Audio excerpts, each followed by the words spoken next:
Architectural Builder Supply is pleased to present you with this recording of the technical question that is listed in the title of this video.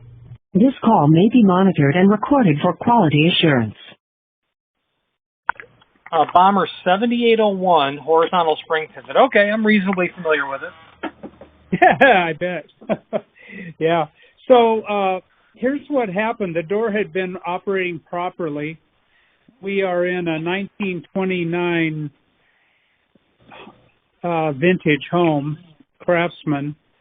Our home was actually cut in half and moved here. It was in Portland, and it was moved into the suburbs, out into the country, and put back together. So we have this pivoting door that swings 180 degrees, and it was working fine with an occasional noise that emanates from the bottom area down where that spring is. It just kind of clicks a little bit once in a while.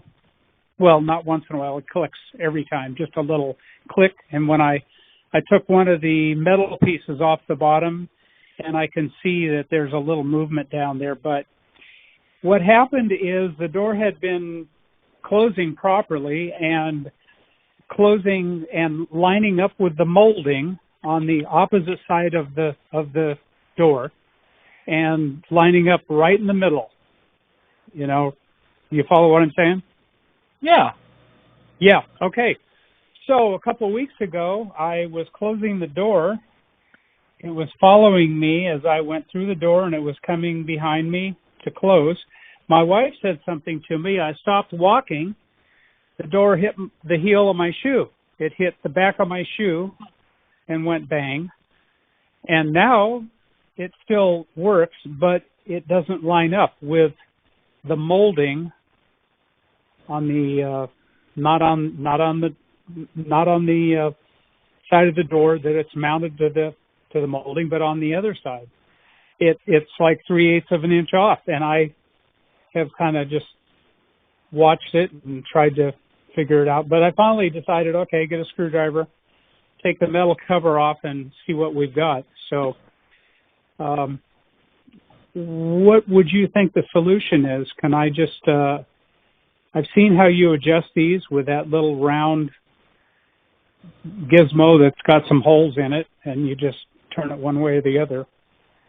So is it a matter of adjusting the spring, tightening it, or loosening it, do you think? No, I don't. That adjustment is really just spring tension. First of all, does your home have a really awesome porch, or is it, because some craftsmen have really great porches? Ours, well, we have a porch, but it's at the opposite end of the house. Yeah. And so this door just goes from the dining room to the kitchen. Yeah, for sure. Yeah. I think falling water is considered craftsman style. So that gizmo is the tension collar, and you use a tension rod to increase or decrease the amount of compression on the spring. It's just going to be more related to the rate of close. There's a lobe and like a bird's mouth shaped yoke that's down there that mate together, and it's clearly something is worn. If you were to guess as to the age of the pivot, expressing it in decades, how old would it be? Well, is it original to the house? Actually, I'm not sure.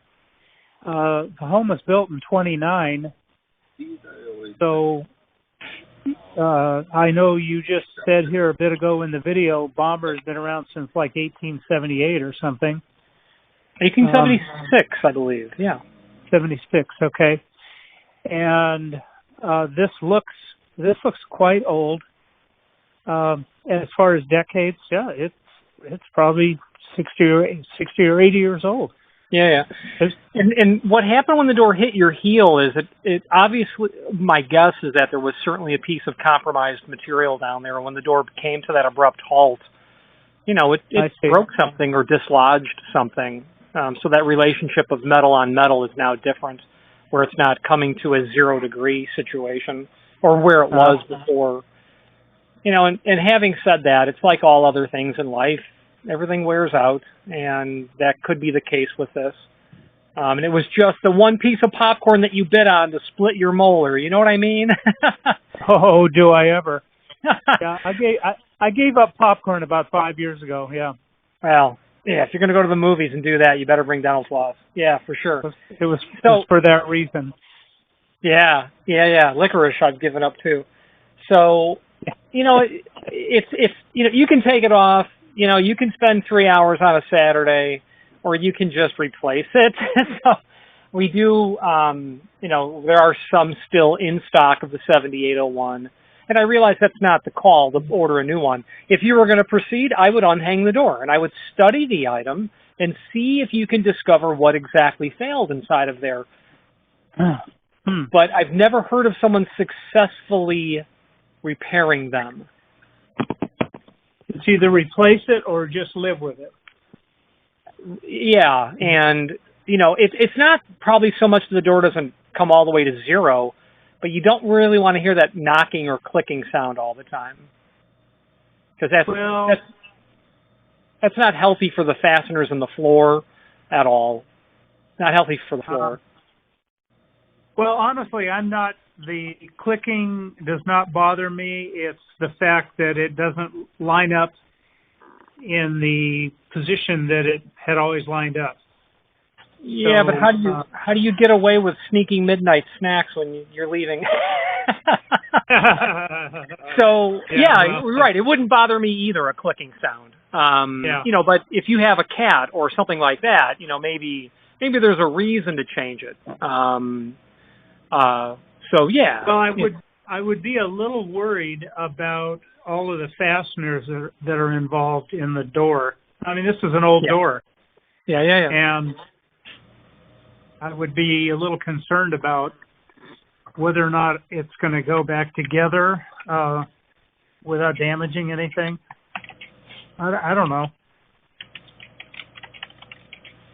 Well, you don't want to, work those holes to a point where now you've got compromised wood and you have to do a Dutchman or drill and put in dowels and re-prep it.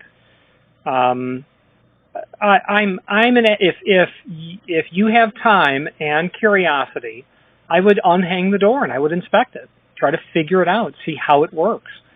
And if you get to a point where you have to throw your hands up and it's worn, we still have some. My only issue with that is I wouldn't be surprised if you had to do a little bit of nipping and tucking, because what I have is new inventory that's probably not more than 2 or 3 years old. It's just when Bommer announced they were ceasing manufacturing architectural hardware, builder's hardware, I bought all they had. And so I still have about 12 in stock in 2 different finishes. And you would reuse your plates if you wanted to. So, sure. But what's this item going to cost me? Well, the 7801, what I have is satin chrome. I've got one in zinc. It's a little less expensive, but it's about $58. Yeah. So when you say satin and chrome or zinc, are you referring to the cover? Yeah, the trim plates. Yeah, the trim plates on either side, and then the heel plate. And they are, I don't know what they are. It looks like there's paint that's been chipped a little bit, and maybe it's copper underneath, but the backside is black. So is that typical? Is the backside painted on the copper ones? No, definitely not. No, the floor plate, the rectangular portion that there are 4 fasteners going through the floor, the ones that I have, they're going to be a silver color because they'll match the trim plates. So you may have to dress that up to match your existing hardware and decide to reuse your plates if you can. Or you might have to do some cosmetic work on the trim plates. Oh, actually, I may have, well, it would drive the cost up, but I may have trim packages in other colors. I may. I don't really care about the cost. I mean, that's not an issue in any way. I just didn't want to hear 3,000. Oh, no. Well, you said 7801. That's the light duty model. The 7811, that one's going to be 3 times the cost. So it's not the end of the world, but yeah, it's going to be, it's just going to be a matter of the availability of what finish there is. So I know I can do a silver type color, but yeah, they're oh no, that's not actually. We can. I'm looking at Bombers. They have a 643 finish. What's that? Here, what is that? Polished Bomber 643. Yeah, they do have an antique bronze. I could order antique bronze trim plates from them, but again, the problem is the rectangular plate that's part of the manufacturing process that sits on the floor. That's going to be silver. I can do trim plates in an antique bronze. Well, we could always paint it, couldn't we? You could, absolutely. I'm no painting expert. I would want to thoroughly sand and prime and paint. But you don't come in contact with it, so you're not going to scratch the paint. Yeah. Well, it's mostly covered because of the, I don't know what to call them. Just the covers. So the color isn't a big deal. So in looking at what I'm looking at here, I noticed a little shard of metal. Yeah. A little sliver. And of course, I have never taken this apart before, so that could have been sitting here for decades. I don't have any idea. The door didn't just slam really hard against it. It just came to a firm stop, against my heel. So yeah. I mean, that spring rate's only meant for a 35-pound door, so you're really not, it's not closing with that much force. Well, would you recommend that we buy the heavier duty? No, not at all. Okay. Not at all, because it'll have a stiffer spring, and there's no reason to have it. It'll close faster. It'll be harder to push open. It'll be more aggressive in its closing cycle. Yeah. I couldn't argue for it. So when I order something from you, am I ordering the rectangular piece that attaches to the floor, and then the closing mechanism and the spring and all of that, and then the covers also would come with that? Yeah, definitely. When you order a 7801, you have to declare the finish, and the finish relates to the rectangular plates that you see on either side of the door when you look at it in elevation, and then the heel plate that goes on the edge of the door. I see. It also relates to the finish of that bottom rectangular fixed plate as well, but yeah. Okay. Well, we're getting ready to go out of town for a week, and I would have to check with my beloved to see what she prefers, and then we'll tackle this. And I think I'm probably going to need another pair of hands to, which means nothing in this conversation, but to unhang the door. Yeah, just to make sure that I'm doing it right. Well, I can talk you through confidence. I can give you the confidence because it's a very easy device to pull out. But I'm also an advocate of not lifting. It's not the weight. Your door is not very heavy because it can't be. But it's also the fact that you're maneuvering a door inside of a home that has paint, wallpaper on the walls, and you just don't want to gouge it into your ceiling. So 2 people, sawhorses, the whole 9 yards. See, sawhorses, I hadn't even thought about that. Yeah. Which I do own. So now there was a question brewing here. Oh, what am I going to? Your video showed removing the fasteners and the rectangular plate at the bottom, and then tipping the door, and then that would release it from the top. There's some kind of a pin or something up there, I guess. There's a top pivot, and really all you do is you remove the 4 fasteners through the floor plate into the floor. You put those aside, and then you and the helper carefully lift the door and literally pull it out at the bottom.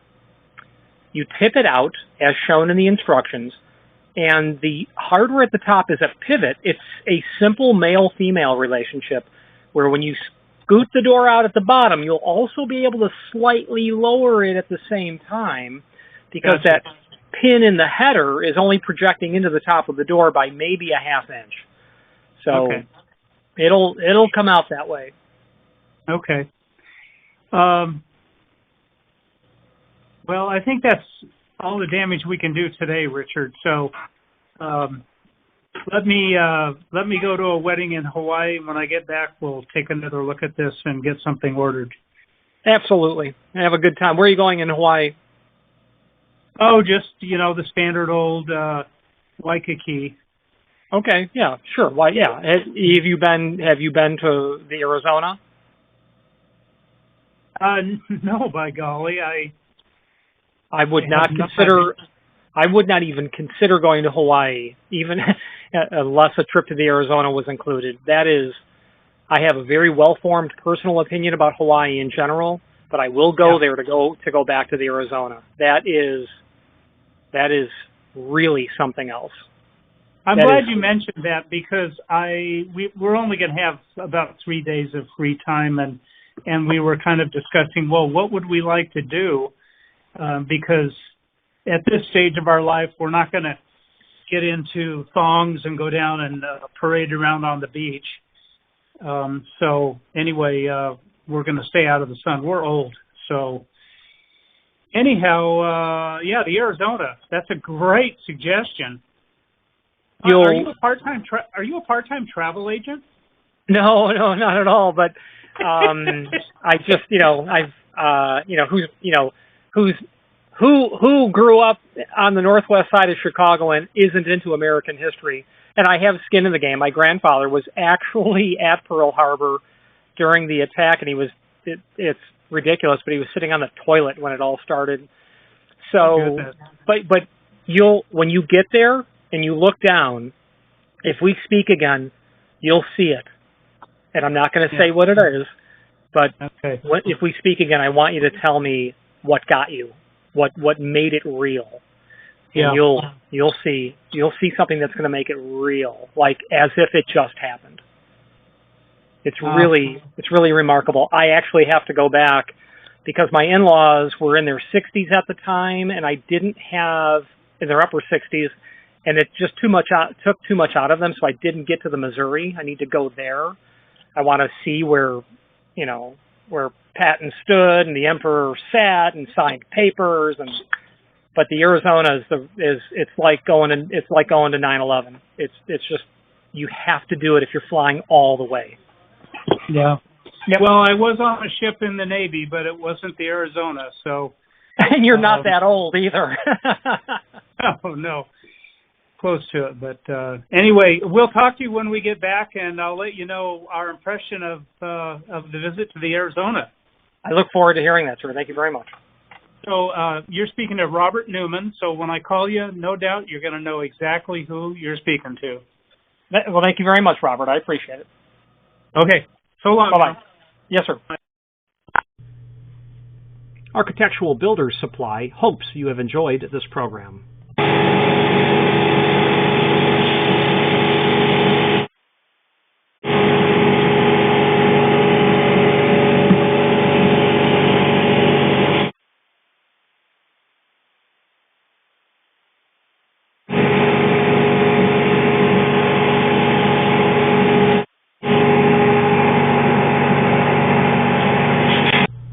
Again, thank you for watching, and if you've enjoyed this video, please click thumbs up, please subscribe, and maybe even send the video to someone that you know. Thank you.